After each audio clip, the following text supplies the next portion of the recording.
cuidado y amigos del garage. En la mejora de nuestra fresadora y nuestro torno estoy pasándolo un poquito a CNC, que viene a ser algo así como pilotado por ordenador.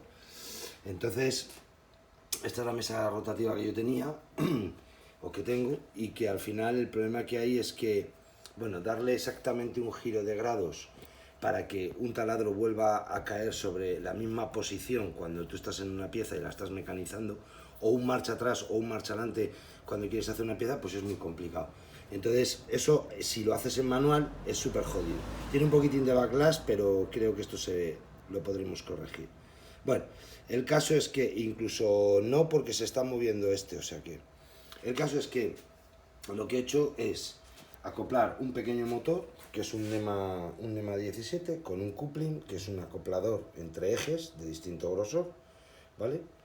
Como veis, gira, y por lo tanto al girar, gira la mesa, ¿vale?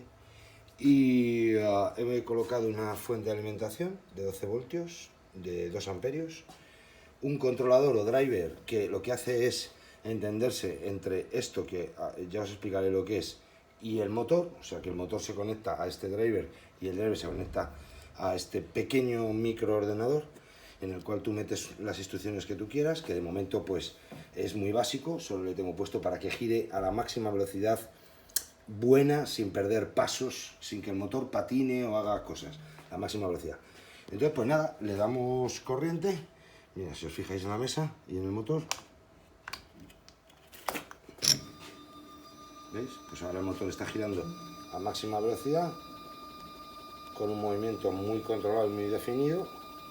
Pero bueno, os digo, esta es la máxima velocidad, que tampoco tiene sentido, como verse un poquito más lento y demás, pues es más que suficiente.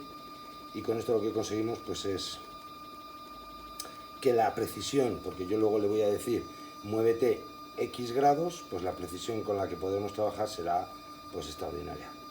Bueno, y hasta aquí el vídeo de mejora de garage.